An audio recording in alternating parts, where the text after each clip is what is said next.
Hey guys, we got a 2010 Duramax here with the LMM. I'm going to show you how to change the fuel filter.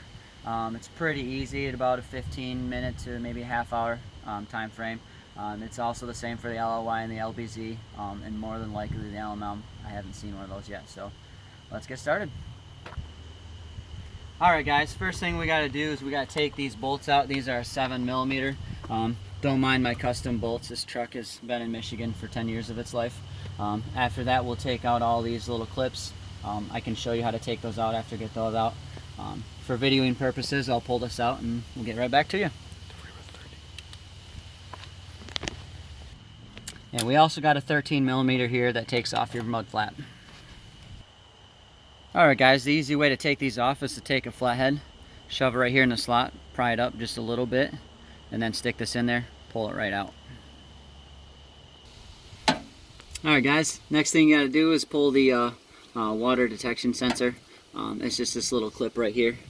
You can see, just comes right out. You just move your hand, pops right out. Next we'll take the actual filter off. Make sure you're wearing gloves for this part. Diesel fuel is a known. Alright, we're here with the wrench. We're just gonna pop it right off.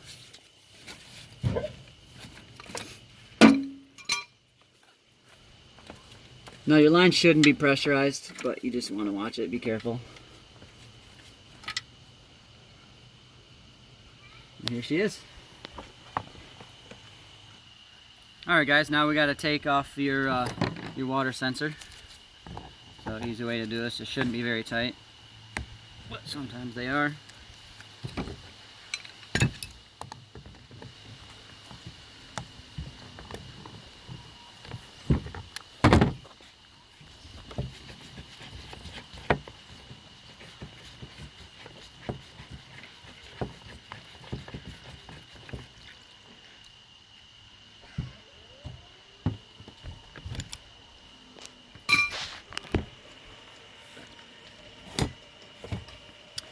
Next, you just want to take this new gasket off, or the old gasket off.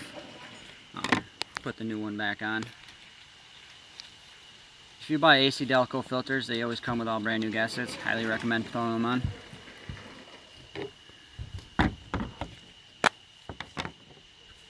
Always put a little bit of lubricant, that way your gasket doesn't get ruined when you put it on.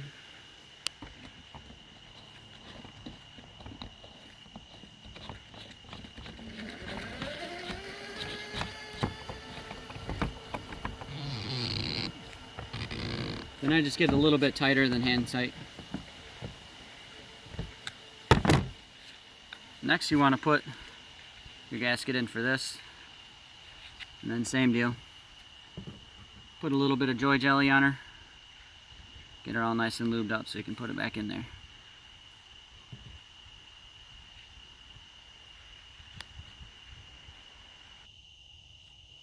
Alright, next guys, just put your filter right back on. Can be a little bit difficult. You got to get it in there straight, push it up so you catch the threads.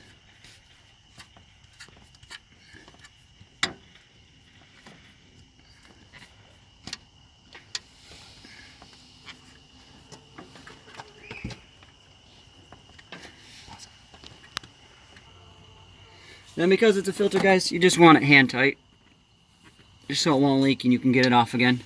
And plug your sensor back in. And now we're ready to show you to prime it. Alright guys, then you just want to crack this bleeder screw right here. You don't want to over tighten this, these will break. And then just pump this until you start seeing fuel come out.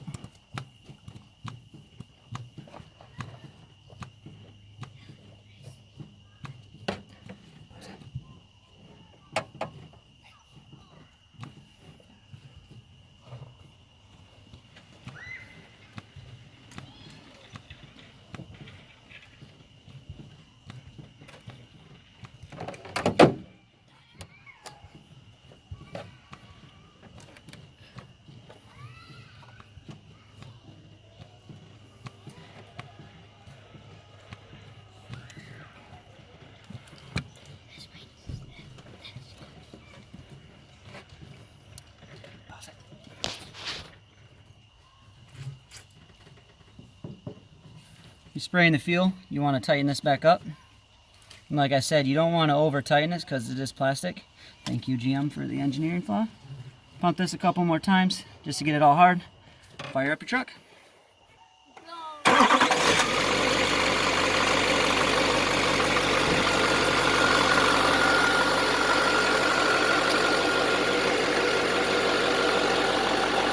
When you got on here, just to make sure it's all set.